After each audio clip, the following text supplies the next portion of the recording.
నేను మీ నాగేష్. ప్రస్తుతం నేను హుజురాబాద్ ప్రాంతంలో ఉండడం జరిగింది. ఈ ప్రాంతంలో డంపింగ్ యార్డ్ అనేది ప్రధాన సమస్యగా మారింది.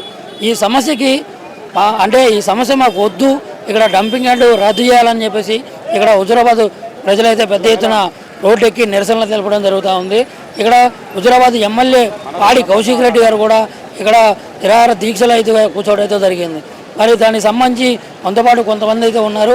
వారితో మాట్లాడి ఒకవేళ ఇక్కడ డంపింగ్ యార్డ్ పడితే పరిస్థితులు ఎలా ఉంటాయి, దానివల్ల నష్టాలు ఏంది, మరి ప్రభుత్వం చెప్తున్నటువంటి విషయం ఏంటంటే అది దాంతో ఎరువుల్ని తయారు చేస్తాం, ఇక్కడ పండేటటువంటి పంటలకి అదే ఎరువులను అందిస్తామని చెప్పేసి ఇక్కడ ఉన్నటువంటి ప్రభుత్వం అయితే చెప్పడం జరుగుతూ ఉంది.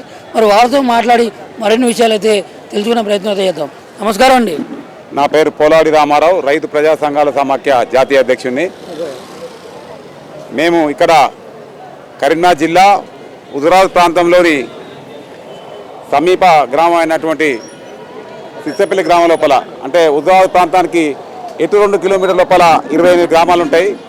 ఇది జనావాసాల గ్రామము. పక్కపంటి 2 రిజర్వాయర్లు ఉంటాయి, పక్కపంటి ఎస్ఆర్ఎస్పి కెనాల్ ఉంటాయి, పక్కపంటి పచ్చడి పొలాలు, సీడ్ బౌల్డ్గా పేరుంది. ఇది తెలంగాణ ప్రాంతానికి సప్లై చేసేటువంటి ధాన్యాగారంగా పేరుంది. ఈ ప్రాంతం లోపల ఏడ డంపింగ్ యార్డ్ పెట్టి ఎరువులు తయారు చేసి మీరు చెప్తున్నటువంటి పచ్చని పొలాలకి అందిస్తూ ఉన్నట్లు కూడా ప్రభుత్వం నుంచి చూస్తున్నారు. అది తప్పు. ఇప్పుడు వాళ్ళు విద్యుత్ ప్లాంట్ పెట్టి సైక్లోన్ చేసి విద్యుత్ ఉత్పత్తి చేస్తూ ఉన్నారు. కానీ ఆ నీళ్ళు ఏం చేస్తున్నాయి, ఇక్కడ ఈ లోపల ఇన్కి పక్కపంటి రిజర్వాయర్లకు పోయి కలుషితమవుతాయి, అలాగే పక్కపంటి ఎస్ఆర్ఎస్పి కెనాలకు పోయి కలుషితమవుతాయి. అలాగే దీంతో ఏంటంటే విషవాయువు, జలవాయు కాశం ఇవి ఎక్కడ పెట్టాలి? ఈ ఉత్పత్తి ఇటువంటి ప్లాంట్ చేసేది జనావాసాలకు దూరంగా వేరే ఎక్కడో అడవి ప్రాంతంలో పెట్టాలి.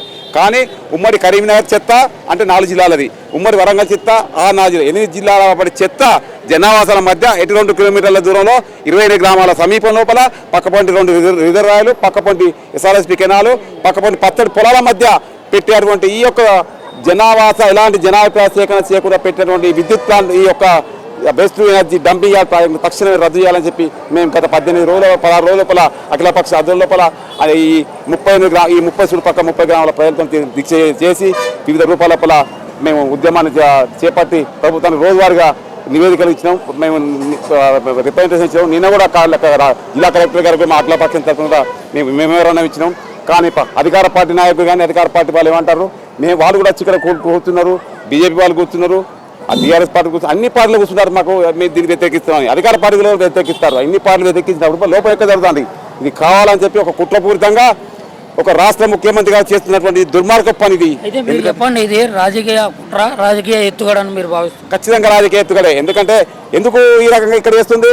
ఏదో పక్కపంటి చుట్టూ అటు పక్క 4 జిల్లాలు, ఇటు పక్క 4 జిల్లాల చెత్త ఈ జనావాసాల మధ్య ఇది 2 రిజర్వాయర్లు ఉన్నాయి, పక్కపంటి ఎస్ఆర్ఎస్పి కెనాల్ ఉన్నాయి, పక్కపంటి సీడ్ బౌల్డ్ ధాన్యాగారం లోపల ఒక కుట్రపూరితంగా ఈ ప్రాంతం మీద కక్షతో ఇక్కడ చేస్తారు.